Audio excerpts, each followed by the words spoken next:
Okay. I know we still have some folks joining us, but we also have many, many things that we are hoping to talk through today. So I think we're going to go ahead and get started here. Hi, everyone. My name is Charlotte Cahill. Um, I I and my colleague Kyle Hartung, who is also here but not in charge of doing the talking today, co-lead our Pathways to Prosperity work in partnership with many of you. And so we're really excited to welcome you all to today's webinar, focused on one of 5 levers in our Pathways to Prosperity framework. More to come on that in a minute, but with a really strong focus on dual enrollment here. Um, but for those of you who may be new to our work and not as familiar with Jobs for the Future and what we do, we are a national nonprofit organization. We've been around for about 40 years now. And as an organization, we focus on driving transformation of education and workforce systems in the US, in order to sort of drive economic advancement for all, with really a focus on this North Star goal of ensuring that 10 years from now, 75 million people who currently are facing barriers to advancement will work in good jobs. And so Pathways to Prosperity is a core part of that work. Pathways to Prosperity itself launched in 2012. And we work with folks across the country on to support their efforts to build and design and implement education to career pathways that are really, supporting young people in getting to meaningful careers, and achieving the kind of economic security that they need to really be able to like have choice-filled lives and to be able to think intentionally about their own futures and where they want to go. And so in order to do that, we work with all sorts of partners, including many of you that I see here today, ranging from kind of K-12 and post-secondary education leaders to business and industry partners, workforce development, intermediary organizations, state and local governments, and national networks and partners. And we know that to do this work, we really need all of you in that with us, especially as we think about kind of these 5 levers in our Pathways to Prosperity framework. So much more to come on today on secondary, post-secondary integration, but just to say we see that as one really core part of the design of pathways, along with building out career navigation systems. So going beyond kind of providing advising or advice, and thinking about, sorry, how to support young people in understanding their options. And then work-based learning is another key lever. And I think that, yep, there we go. Work-based learning is another key lever in all of this. Really, supporting young people in getting some exposure to workplaces and starting to think about, building professional networks and professional social capital. And then we also have a big focus on intermediaries and supporting the development of those organizations that can really help us in working across all of those systems and partnerships on the previous slide. And finally, we know that cross-sector leadership and enabling policy conditions are critical in all of this. Um, and so we work with people to do all of this in lots of different ways, including through our Pathways to Prosperity network, which we launched again with this work in 2012, really doing kind of deep work with state and regional leaders to support their pathways initiatives. We have this broader Pathways to Prosperity coalition through which we offer events like this one that all are welcome to join to learn more about this work and to think about how they might want to apply some of the best practices we've learned through our network in their contexts.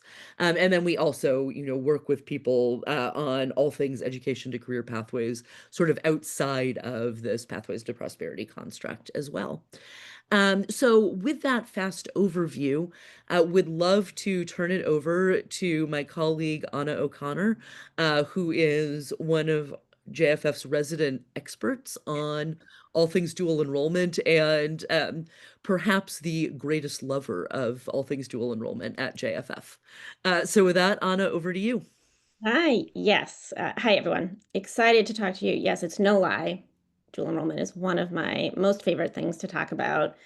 But I will say this, it's not just me. There has been so much buzz around dual enrollment lately. There's been new reports, research, policy, practices, innovation. So I'm going to spend the next little bit of time trying to weave together a story that hits a little bit on its history, where we are today, some really good practices and policies we're seeing happening, and kind of end with some innovation in the space. Please add your questions in the chat. Kyle and Charlotte might be able to respond in real time via the chat, but it is definitely my intention to save some space at the end for a Q&A. But before we dive into dual enrollment, let's talk quickly about the lever itself. So when we think about secondary and post-secondary integration, we're really centered around these three big ideas. The first is that this integration erases the boundaries between K-12 and post-secondary institutions and their systems. We're aligning curricula, credits, policies, funding, practices, and this all enables more students to advance seamlessly from K-12 and to and through higher education. Second, pathways include a real distinct sequence of high school and college courses.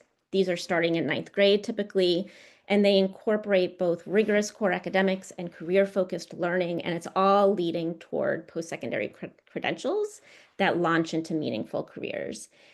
And then the focus of what we're talking about today is this, that pathways offer a substantial amount of college coursework for high school students. They are for credit. We hope that they are tuition free. And all of this alignment is really found in things like strong leadership and governance structures. It's supported by secondary and post-secondary, both being present and active in planning, designing, and executing pathways. And when secondary and post-secondary systems are better connected, students have a greater chance of making those seamless transitions along program of studies. Next slide. And so part of the context that we're working in is around some of this troubling national data around those key transition points along one's journey. And so it's this type of data in particular that really propels something like dual enrollment into becoming such a critical component for this lever and in pathways in general for young adults. Next slide. All right, so let's get into this. So we recently did a look back at the kind of origin story of dual enrollment and how that movement has been shaped over the last 2+ decades. And here's how we've summarized it. So at the beginning, dual enrollment was really a part of just a very long list of college access interventions. And it did have some early skeptics, especially those that were concerned about the rigor of the coursework. Standards for things like concurrent enrollment were created in 2002. That same year, Gates funded almost $30 million in early college. Around 2004, dual enrollment was beginning to attract a lot of legislative attention. And then there was the start of this kind of early research that started to confirm some positive results. But access was always an issue from the start. And then that next decade, early college really began to continue to grow momentum. But dual enrollment itself kind of stayed under the radar. So this was particularly a useful tool for students who were kind of sporadically taking one or two college courses. And these were students who were already prepared and aggressive enough to really seek out the opportunities for themselves. But then in 2008, we had a big recession, and it really jump-started this kind of education to career pathways movement, among other things, PTEX started in 2011. CTE programs were becoming much more robust. The College and High School Alliance, they were founded in 2017. And so this really kept the fire burning in the policy world around dual enrollment. And the decade was a time where, toward the end, dual enrollment really became a core strategy in designing pathways and programs of studies. And then here we are, more than 20 years later. We are making significant progress, but we're still left asking ourselves this same question over and over again, which is how do we scale dual enrollment so that all students can participate? So let's dive into that. Next slide. So within this decade, like I've said, we've seen a growing and heightened awareness for dual enrollment. While community college enrollment overall has continued to decrease for about the last 15 years, the number of students enrolled in college who are under the age of 18 has climbed every year significantly. Every state across the board has increased their participation rates. I was even looking at some recent data. Alabama has seen a 159% increase in participation from 2018 to 2023. And these significant jumps are found really across the country. In the last decade, in the last year, so 2024, 39 states introduced a collective total of 243 bills related to dual enrollment policies and practices. And these all focus on things like increasing access, affordability, and portability of credits. And we're seeing high school and college partnerships evolve beyond the mechanical pieces of dual enrollment, but now including things like co-designing, co-advising, embedding dual enrollment in pathways, and kind of just this more generally comprehensive approach to partnership. Next slide. And it's because dual enrollment works. In fact, it's one of the only educational strategies that has been tested and proven over time again and again to positively impact student success. This is a very simplified chart of multiple studies that have been published by the What Works Clearinghouse that shows the improvement index. And that basically means the expected change in percentile for an average student if that student was duly enrolled.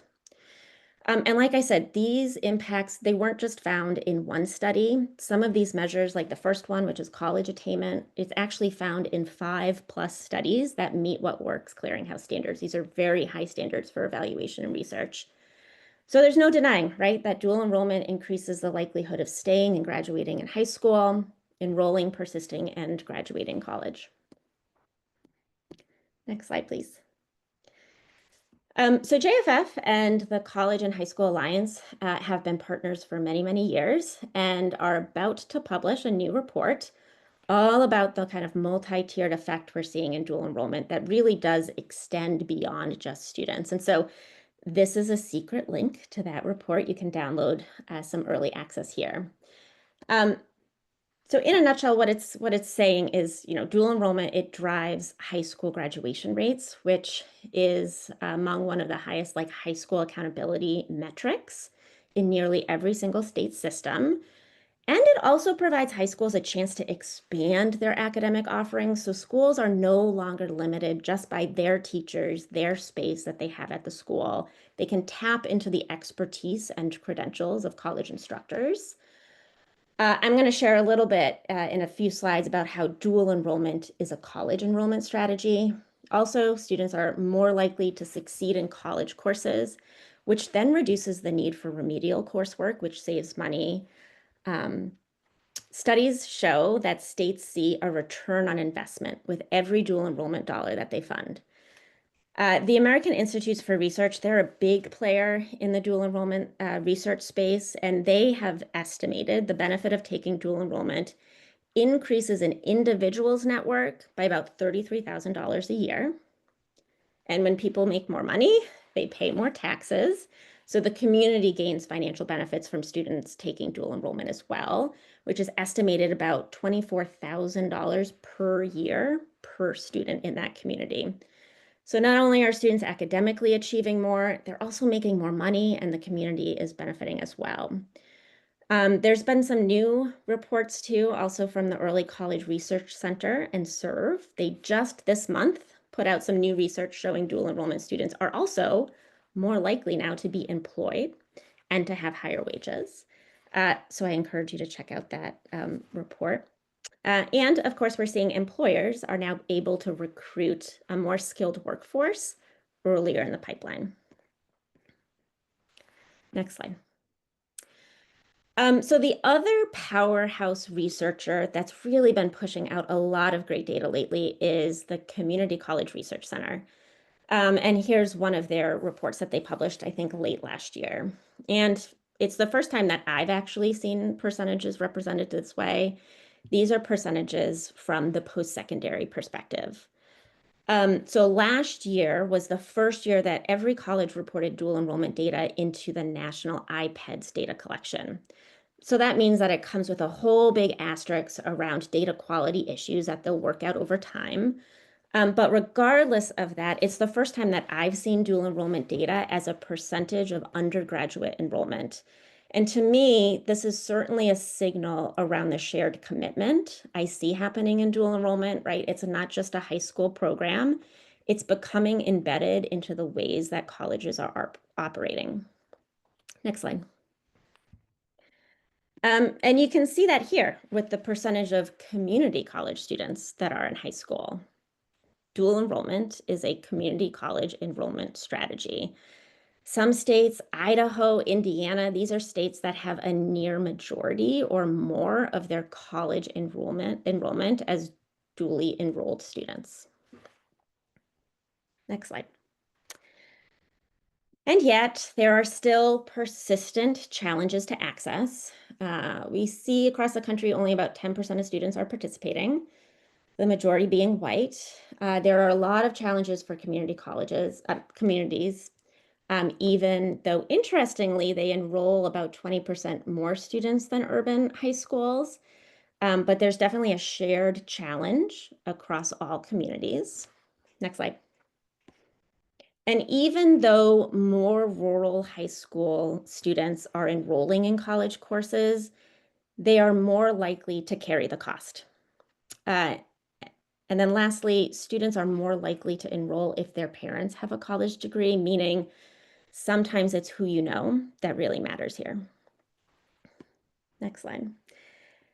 So all of that data, the history, where we are the challenges, and the work that we do in the field, it's really led JFF to focus on solving for these 5 challenges with the partnerships that we have across the country. So we know that the distance between high schools and colleges, it's an access issue.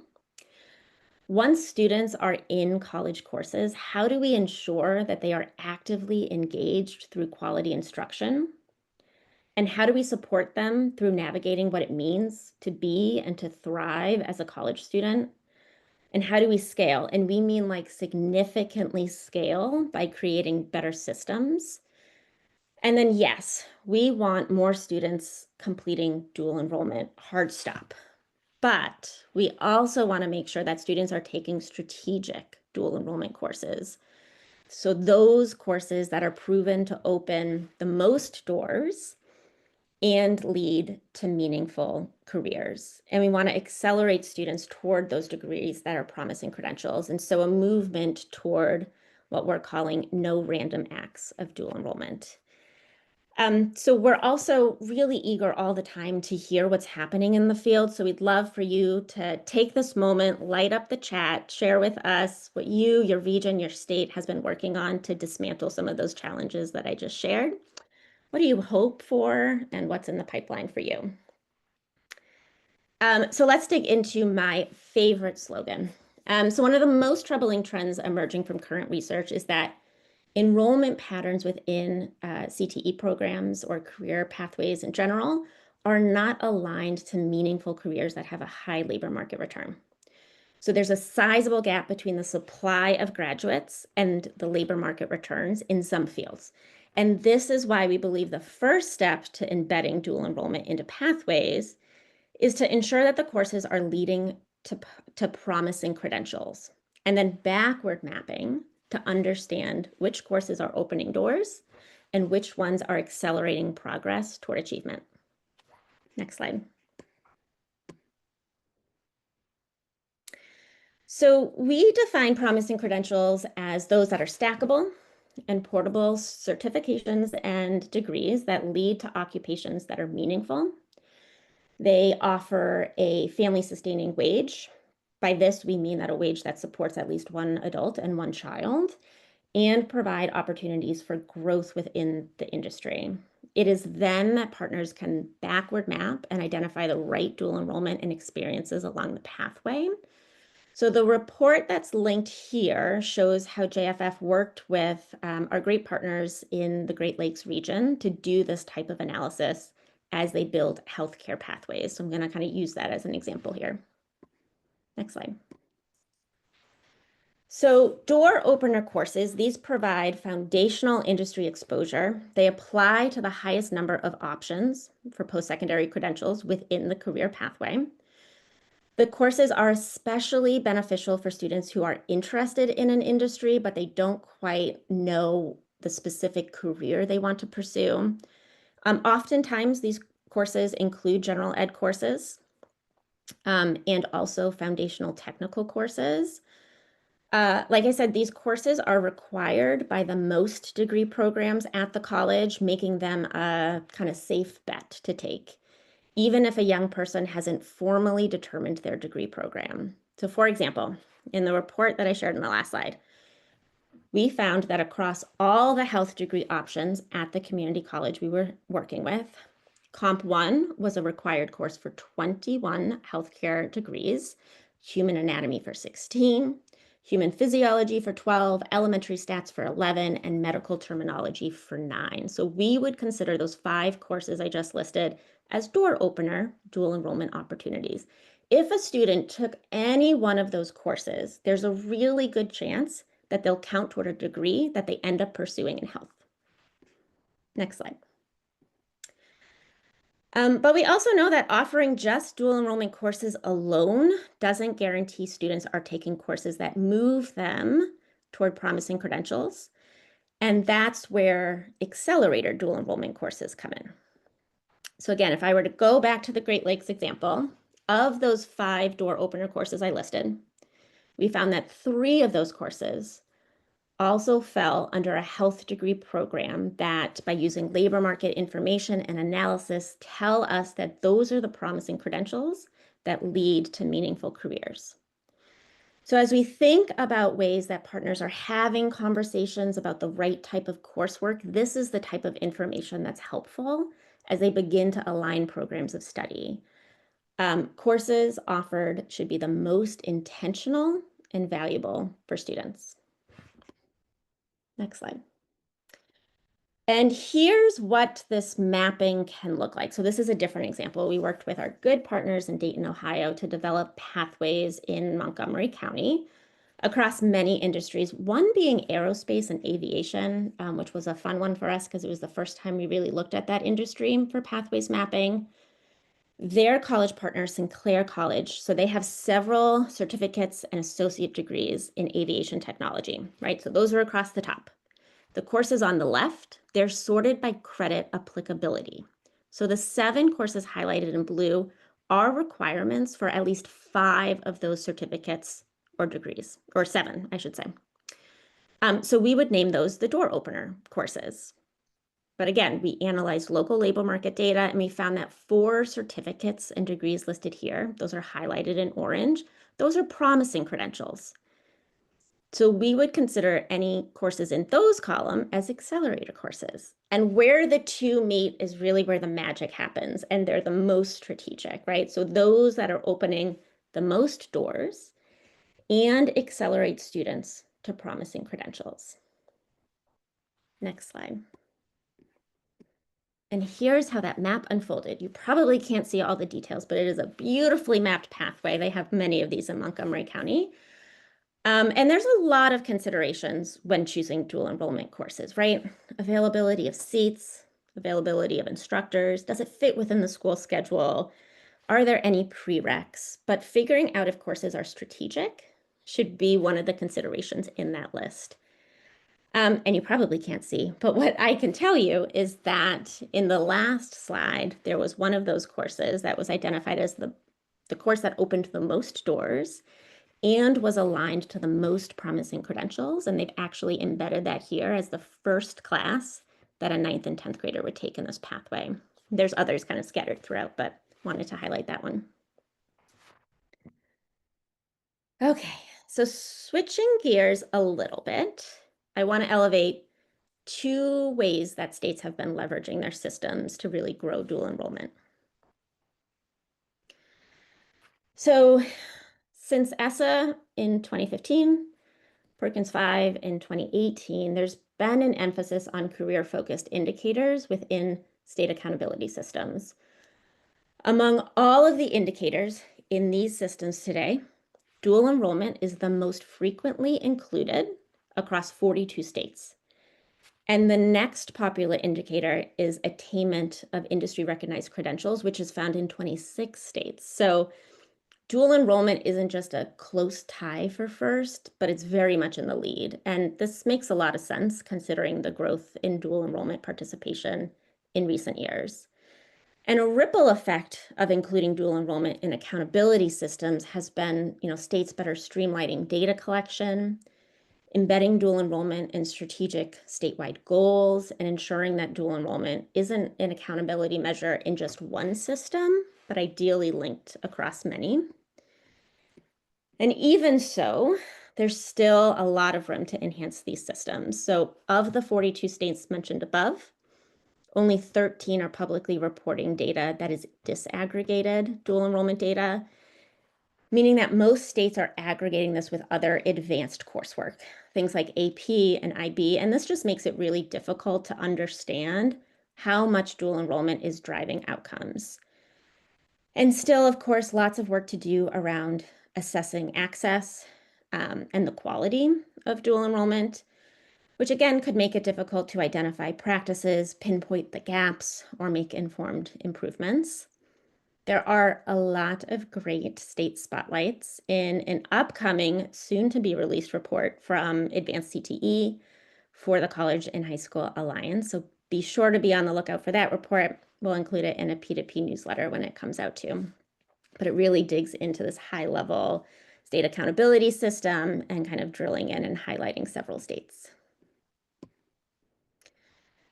So accountability systems are surely powerful, but only when paired with intentional state supports like a reliable funding model that can create the conditions for meaningful growth. I really wish, with all of my wishes, that there was one gold standard approach to funding dual enrollment. But these models vary across every single state, and they're really, reflective of the context and the working relationships between each state system. But what we do hope to be true with any funding model is that dual enrollment is free for students and that the model doesn't put undue burden on any one part of the system. So oftentimes, we'll hear about the challenge of post-secondary partners having to put a lot of money up front into dual enrollment. Likewise, we hear from our K-12 friends that have to manage and coordinate multiple aspects of the school day so that students can actually participate, which can, of course, come with its own financial cost as well. And so this is really where reliable state funding sources are critical. I don't think any one state has figured out the perfect funding model, but they each serve as their own really good example. One to share is what's happening in New York, which for me has been kind of the latest 2025 dual enrollment funding story I've heard, so that's why I'm highlighting it. As part of a $37.6 billion FY26 approved budget that was just approved very, very recently, the state's first dual enrollment policy is included within a $61 million college and high school opportunity fund. And the big headline here is that this state money will support economically disadvantaged students and will be free for participating students as well. Next slide. So we've been testing different dual enrollment models at JFF with our partners across the country to propel the positive impacts through what we're naming as dual transformation. So leaning into the practices that we know work to improve what's happening today, while at the same time developing new strategies through innovation that will reshape tomorrow. So I'll share two examples of some innovation we're testing out. In Minnesota, we're testing how to improve math and English dual enrollment courses that can be embedded into pathways that are supportive of a no dead ends point of view that has been elevated at JFF. So these are pathways with no wrong doors. They allow young people to earn multiple degrees and credentials, to do so in any order. As we know, their plans and aspirations evolve over time. And math and English courses are really a great vehicle for this. So we're training instructors on how to embed SEL teaching strategies into these courses that are taught exclusively online. And online dual enrollment is getting more and more attention lately. The Community College Research Center that I referenced a little while ago, just yesterday, published a report on online dual enrollment that explores 4 strategies for how to increase quality in online dual enrollment.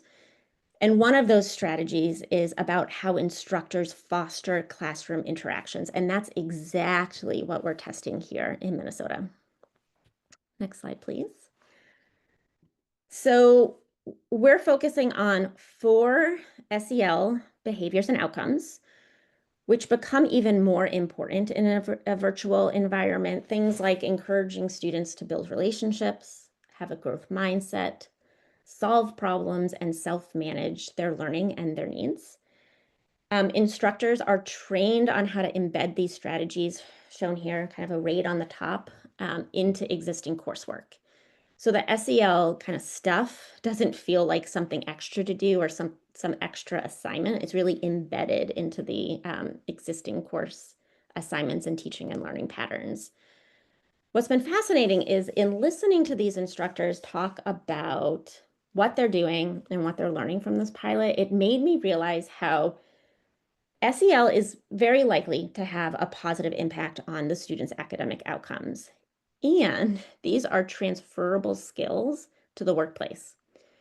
For example, a teacher was telling me in a team building exercise, they're assigning students to provide real-time feedback to their peers via their draft assignments. And so, yes, this is definitely building peer-to-peer relationships, which virtually can be very challenging, but it's also preparing them to be providers and receivers of critical feedback, which has become such a valuable skill in the workplace today. Next slide. So here's what an instructor is saying about an exit ticket activity that they implemented, and this is a way to do the emotional check-in strategy, which this is prompting students to both notice and name their feelings. So another kind of fascinating but positive unintended outcome of doing these emotional check-ins has been instructors knowing in real time when students might be disengaged or feeling overwhelmed in their dual enrollment course. And so it's this like constant feedback loop that has prompted some real talk with the colleges about the needed support systems that help student not only complete the course, but want to persist in dual enrollment in other future semesters as well. So again, something directly influential for the students and for their own learning journey, but it's having such a wider ripple effect of improving the system that is around the students themselves. So that's what's happening in Minnesota. Next slide, please. In Tennessee, we've created a new model of dual enrollment called dual enrollment work-based courses. So this is a new approach to teaching and learning that really does blur the line between education and the workforce. So these are courses that are co-designed, co-delivered, and co-graded, not just between high school and college faculty, but now with employers in the mix as well. So courses are taught both in the classroom with a college instructor and through applied learning that uses the workplace as a laboratory with an employer. So this is, like I said, a true blending of dual enrollment and work-based learning. So students don't have to take their academic part of the pathway over here, and then their work-based learning kind of completely separate over here. So we're trying to really merge the two together. Next slide. So we frequently get asked about how does co-grading work in this model? It seems so complicated. So I'll quickly share how that's happening in one of the sites that we're working with, which is Franklin County Schools. So the model in itself, so learning that happens in the classroom and in the workplace, they're bound by course hours. So we want the learning that happens in both of those spaces to actually hold weight on the final grade. So students in this county, they're taking industrial maintenance dual enrollment with their college partner TCAT Shelbyville and Nissan as their employer partner. And so developing the co-grading rubric, it was actually employer-led. And so Nissan combined two existing rubrics and frameworks, the Tennessee Department of Education's work-based learning rubric, and TCAT had 10 worker characteristic standards. And so they used the two to create a rubric specific for this course. So they're building something off of existing frameworks that were already familiar to a lot of the partners. And employers at Nissan are using that rubric to assess students every 9 weeks. And those average scores account for 30% of the student's grade for that course. Next slide. And so here's the rubric. You'll see it's mostly a mix of employability skills, and they do lean into the quality of the work, and that work, of course, is related to what they're learning in the course and how it's applied into the workplace. And that's it. All right, next slide. Okay, so I'll leave you with this. We're constantly asking ourselves and working with partners to think about how we innovate in this space to increase access and the likelihood of success for students. And so I'll prompt you again, please share with us what improvements you've made or are making in this national dual enrollment movement that we are in. And with that, I thank you. Wow, we have a lot of time for questions. I'm very happy that I ran through these slides. But I'll turn it over to Charlotte to see what questions have emerged and to close us out.